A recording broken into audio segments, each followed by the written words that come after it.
Hi guys, today I'm going to show you how I make my Guyanese style dal puri. Now dal puri is a type of roti, but it has a savory, flavorful split pea filling. The first step is to soak yellow split peas overnight in water. Once that is soaked, we're going to drain the water off and place it into a pot. Then we're going to add fresh water and bring it to a boil. Once the water has come to a boil, we're going to cook it for about 15 to 20 minutes. For me, I found the perfect time is somewhere between 18 to 20 minutes. Strain the peas and place it into either a food processor or a food mill. Now this is the texture that you're looking for with the peas. It needs to be soft enough that you can crush it between your fingers, but it should be slightly grainy in the middle. This is important so that once you blend it, it does not become mushy. Add crushed garlic, jeera or cumin, garam masala, fresh thyme, salt, and also some type of a hot pepper. I am using Scotch bonnet pepper that is finely diced. Now we're going to give it a good pulse, and this step is crucial.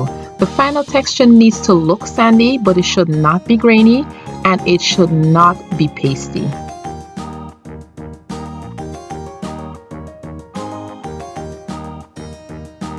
Let's move on to the dough. So we need flour, salt, and baking powder, and we're going to give this a good mix.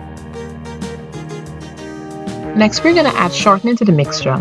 Then we're going to go in there with our hands and we're going to break up the shortening. We don't want any big lumps of shortening. So just be sure to get in there and work it.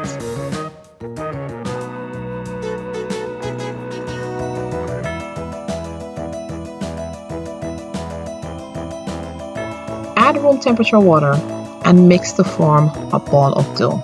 Once it's come together, then you're going to knead it for about 5 minutes.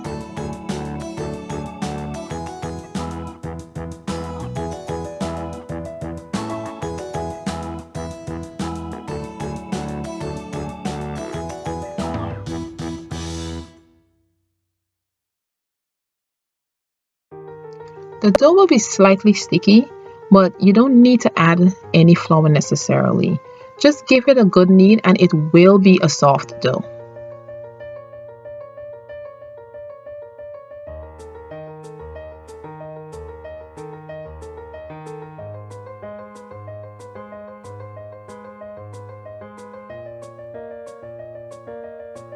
Now cover this, and I use grease-proof paper. I just press it around the ball to form a seal, and I let this sit for about half an hour.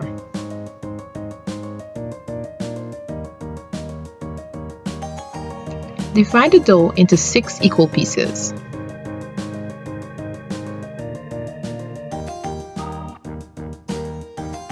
Next, we're going to take one of the pieces of dough and we're going to flatten it.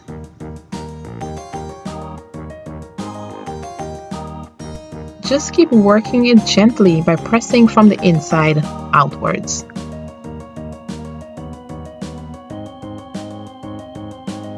Once we flatten the dough enough that it covers your palm, next we're going to add a heaping amount of the seasoned split pea mixture into the center of the dough. Now it may seem as though the dough will not be able to cover the filling, but it will, because this dough is very pliable. Now the way I pinch my dough closed is slightly different from the way in which my mother does it, but that's okay, because in the end it's still successful. And I do believe that the average home cook should be able to do this also.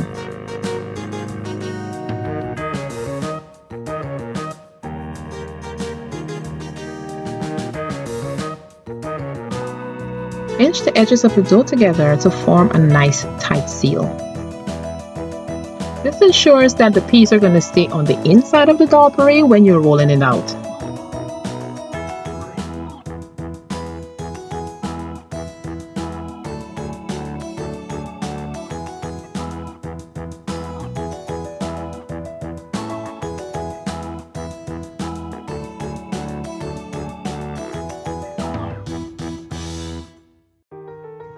The next step is to flatten the dough slightly. Then we're going to roll it on a floured surface.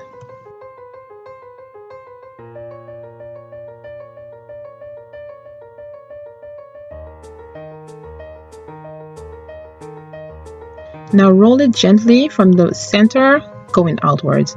Now this dough is very tender, so please be sure to roll gently and not to apply too much pressure.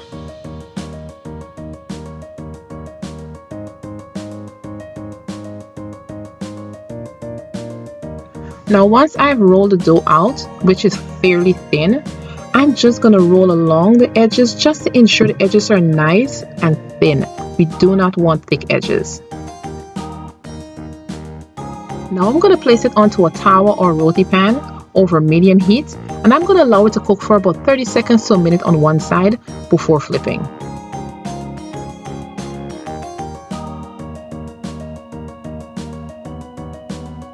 Now we're going to brush it liberally with oil.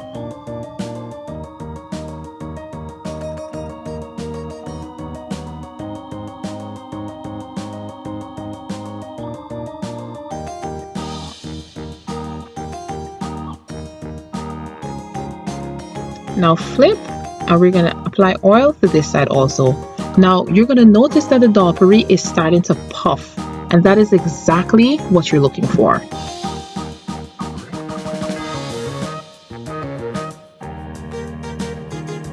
And we're going to continue these steps until we've cooked all of the dal puri. Now I want to share with you a quick tip. If for any reason there happens to be a tear in the dal puri or a hole, just take your spatula and press it over that hole, and it will allow the dal puri to puff up as it should, because it's really important that it actually puffs up. It's important to place either grease-proof or parchment paper in between each of the dal puris. This prevents them from sticking together. This is exactly what you're looking for, a nice, beautiful yellow color. It shows that the peas has been evenly distributed and it's spread all the way to the ends. The link to this recipe is in the description box below, and it includes measurements and steps, so please be sure to check that out. Also, please be sure to subscribe so you can be up to date on whenever I post a new video. I hope you've enjoyed this video. Thank you for watching.